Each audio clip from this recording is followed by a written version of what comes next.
Bonjour à tous et bienvenue sur la chaîne d'Alexandre Crypto. Nous sommes le mardi 6 août 2024, il est 7h26. On va faire un point bien sûr sur les news, on va regarder le Bitcoin et on va regarder aussi les altcoins. Allez, on démarre directement avec déjà cette map de liquidité. Donc effectivement, là, on voit qu'on a fait le balai, on a passé un bon coup de balai dans la zone entre les 68K et les 48K. Donc c'est quand même une fourchette assez large. On a été tout nettoyé dans cette zone-là, vous le voyez. Et là, depuis, le Bitcoin est en train d'être racheté. On va regarder tout ça ensemble dans cette vidéo. Du côté des news, alors on voit un graphique qui est plutôt intéressant, qui nous montre une certaine forme de cyclicité. Donc ça, c'est Crypto Détente qui nous montre effectivement ceci. Donc qu'est-ce qu'on voit? On voit qu'à chaque fois qu'on a un halving, il y a eu, par le passé, systématiquement une phase de chute. Donc on a eu effectivement un retracement, et puis derrière ce retracement, qu'est-ce qu'on voit? Eh bien, on voit toujours la phase de bull run.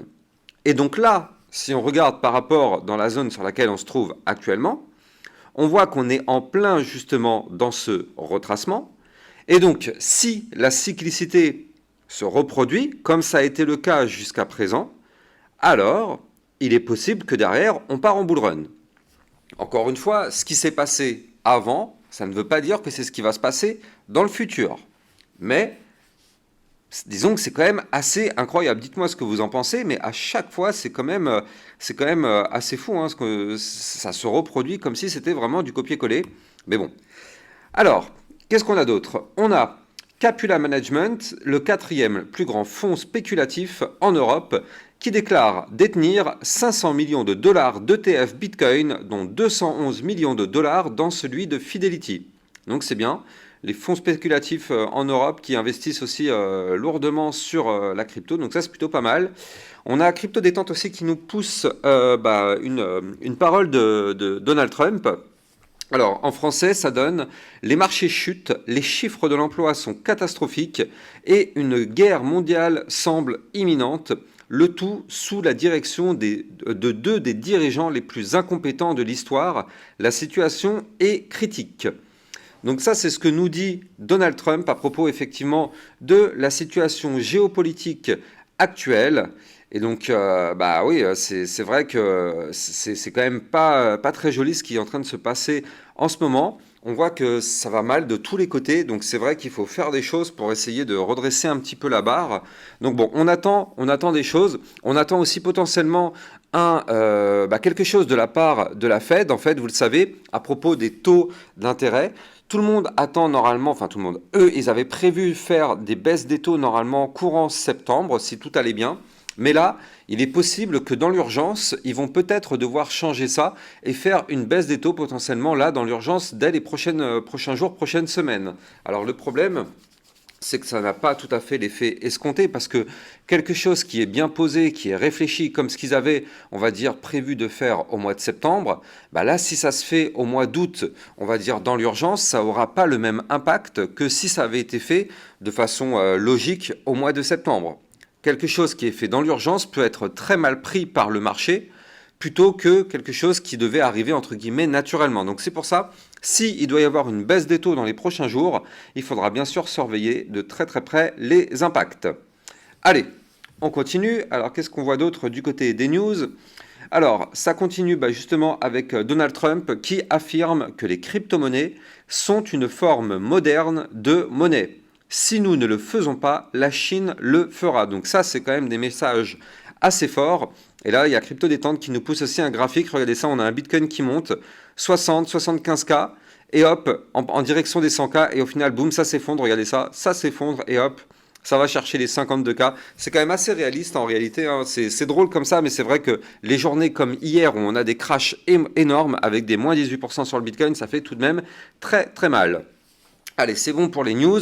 Si vous voulez bien évidemment suivre toutes mes news, toutes mes actualités, n'hésitez pas à venir me suivre sur Twitter. Vous avez le lien bien sûr en description de cette vidéo. Allez, on démarre l'analyse technique, mais avant ça, je rappelle bien sûr que tout ce que je vais dire dans cette vidéo n'est en aucun cas un conseil financier. C'est à vous de faire vos propres recherches. Et n'oubliez pas que le trading de crypto comporte des risques de pertes partielles ou majeures. Allez, on démarre directement sur le Bitcoin en vue hebdomadaire et regardez ça. Regardez ce qui est en train de nous faire le Bitcoin. Souvenez-vous, Ici, on avait cette grosse boîte violette qui était là, en vue hebdomadaire, donc ça c'est un gros range, avec un bas de range qui se trouve ici à 55 785 $. Et donc regardez ça, on est actuellement en train de tenter de préserver ce bas de range. Ça veut dire que si jamais on arrive à clôturer la semaine au-dessus de ce niveau-là, eh bien en réalité, quasiment toute la chute aura été ravalée. Et donc ça, c'est plutôt pas mal. Ça voudra dire qu'on pourrait clôturer la semaine à l'intérieur du range sans l'avoir cassé. On aura fait une énorme mèche de liquidité, mais on n'aura pas cassé cet énorme range en vue hebdomadaire. Donc ça, c'est quelque chose qu'il faut vraiment garder à l'esprit. Il faut voir aussi que là, le Bitcoin est venu chercher une belle zone de recharge pour du long, la zone entre le Fibonacci 0,718 et le Fibonacci 0,786, entre les 52 920 et les 47 234, vous la voyez ici, je vous l'ai dessiné cette zone-là en violet. Donc là, on est venu chercher, vous le voyez hier, une mèche à 49 000 $. Donc effectivement, on est bel et bien venu chercher cette zone de recharge. Là, il y a énormément d'ordres qui ont été pris en compte, effectivement. Donc là, est-ce que la chute est terminée? Potentiellement, pour le moment, oui. Est-ce que ça risque de chuter? Pour l'instant, méfiance. On n'est pas encore tiré d'affaire, je le rappelle. Même si on voit que la mèche est ravalée, effectivement, c'est plutôt bon signe. Ça montre que les bulls sont présents, mais ne crions pas victoire. Du côté du RSI, tout de même, il faut le noter, 45. Donc ça, c'est excellent. C'est une zone de survente. C'est parfait. C'est ce qu'on voulait voir. Et donc là, regardez. C'est pour ça que je vous dis de se méfier. Méfions-nous sérieusement du côté du Bitcoin. Tout le monde est en train de parler, c'est bon, ça y est, c'est complètement bullish. Je vois les Twitter et tout ça, tout le monde dit que ça y est, c'est to the moon. Mais arrêtons de rêver. Regardez ce qu'on est en train de faire. Ici, entre le 4 juillet et le 13 juillet, on avait formé un range. Ce range avait été breaké par le haut ici, et malheureusement, avec la chute qu'on a connue ces derniers jours, on a cassé ce range par le bas. Et qu'est-ce qu'on est en train de faire? Tout simplement, on est en train de faire le pullback de cette cassure par le bas. Vous la voyez, hier, on a eu la cassure par le bas, c'est-à-dire qu'on avait breaké ici, en vue jour, le petit range à 55 841 $. Suite à la cassure, on a bel et bien eu un crash. Et donc là, on est en train de revenir retester cette cassure. Donc qu'est-ce que ça signifie concrètement? Ça signifie qu'on n'est ni plus ni moins dans un pullback. On est en train de revenir retester ces niveaux clés. Donc là, il faut impérativement clôturer une journée au-dessus des 55 846 $ pour réintégrer ce range. Si on réintègre ce range, effectivement, ce serait un début de première bonne nouvelle, on va dire. Maintenant, pour se tirer d'affaire, eh bien, on n'a pas le choix. Il faut reprendre de la force et sortir de ce range par le haut. Donc le haut de ce petit range se trouve à 58 296. Donc vous le voyez, il y a encore quand même de la marge avant de sortir de tout ça et d'arriver dans des zones un peu plus rassurantes. Mais là, il faut bien comprendre que tant qu'on est sous le bas de range, on s'expose à des risques parce que malheureusement, effectivement, on fait la cassure, le pullback, on revient retester le niveau clé. Si on n'arrive pas à repasser au-dessus, attention, on risque de nouveau de cracher. Donc là, je vais quand même vous donner les prochains niveaux de support. Donc on a un support à 55 335, 54 425, 53 622, 52 691 et 51 866.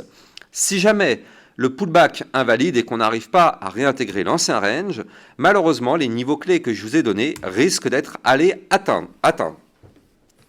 Donc là, risque, je ne sais pas si ça dit d'ailleurs, on risque d'aller chercher ces niveaux clés. Voilà, c'est plus simple comme ça.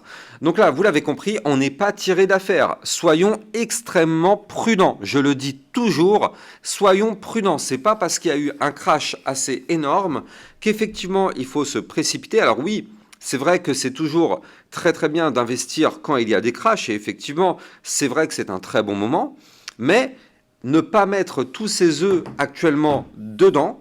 Parce que là, si jamais on a de nouveau un nouveau crash, eh bien toutes les personnes qui auront rechargé actuellement risquent de se mordre les doigts. Donc c'est toujours bien de garder de la liquidité si jamais on fait un nouveau crash plus bas, ce qui aura permis de choper les deux bottoms, celui d'hier et potentiellement celui qui pourrait arriver par la suite si jamais on n'arrive pas à réintégrer l'ancien range. Donc vous l'avez compris, soyons extrêmement prudents du côté du Bitcoin. Nous ne sommes pour l'instant pas tirés d'affaire.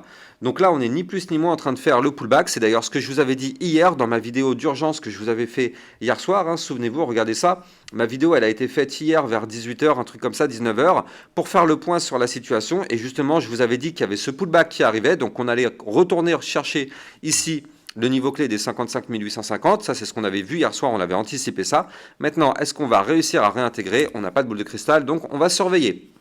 Allez, on va parler maintenant du Solana, et puis après on parlera de l'Ethereum, mais le Solana, techniquement parlant, c'est tout de même très très propre ce qu'on est en train de faire. Regardez ça. Du côté du Solana en vue jour, on a fait, oui, c'est vrai, une énorme mèche. Bah, de toute façon, ça c'est à l'échelle du Bitcoin. Hein. À partir du Bitcoin a craché, tout le reste du marché crypto a craché, mais regardez ça. Là, on a fait une belle mèche, mais au final, sur le Solana, on n'a pas cassé le range. Il fallait surtout pas casser les 126 $, et au final, on n'a pas cassé ce niveau clé. Et même mieux que ça, vous le voyez ici, on avait une trendline baissière, et donc on a trouvé rebond sur cette trendline baissière.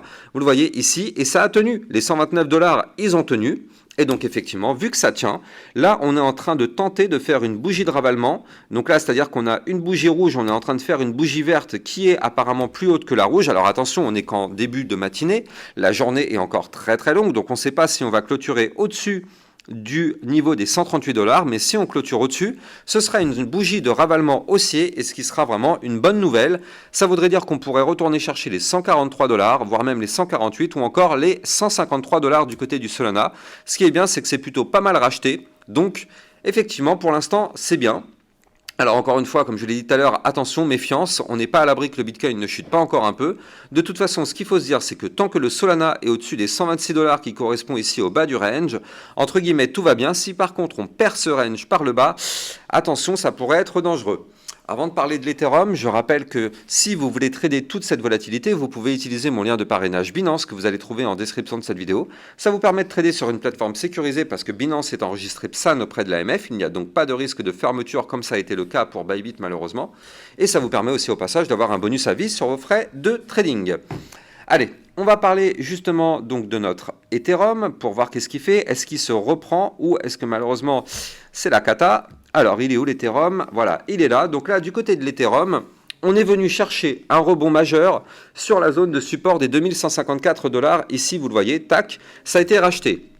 On avait une autre résistance ici à 2446, pardon, autre support à 2446, ça a tenu. Et donc là, on a pété malheureusement une zone de support des 2510 $. Malheureusement, ce niveau clé n'a pas tenu. Et donc là, pardon, non, je vous dis des bêtises. Le niveau clé de support, donc on avait les 2338 et donc là, on avait un autre support à 2446. Ce niveau clé, malheureusement, n'a pas tenu, mais on a fait juste une mini clôture juste en dessous, vous le voyez. Donc ça, c'est faible hein, en termes de puissance. Donc là, on cherche à récupérer ce niveau clé de support, de résistance, vu qu'on est en dessous. Donc là, il faut absolument déjà clôturer la journée au-dessus des 2446 et si possible au-dessus des 2512 $, qui est la prochaine résistance, et même, pour faire une bougie de ravalement haussier, il faudra qu'on clôture au-dessus de la résistance des 2690 $. Si on fait ça, effectivement, ce serait plutôt pas mal. Ça montrerait que l'Ethereum reprend de la force pour aller chercher des points plus hauts. Attention, encore une fois, pour l'instant, il n'y a pas de figure chartiste de retournement haussier du côté de l'Ethereum, donc soyons prudents. Il faut attendre d'avoir quelque chose de propre techniquement pour avoir des confirmations. Là pour l'instant on est juste en train de racheter la chute, mais on n'est pas à l'abri que le Bitcoin ne se mette pas à chuter, et on sait si le Bitcoin chute, tout le marché chute avec lui. J'espère que vous avez kiffé la vidéo, n'oubliez pas de vous abonner à la chaîne YouTube si ce n'est pas déjà le cas, et likez, commentez, partagez au maximum pour m'aider dans le référencement. Passez une excellente journée, à plus tard, ciao ciao.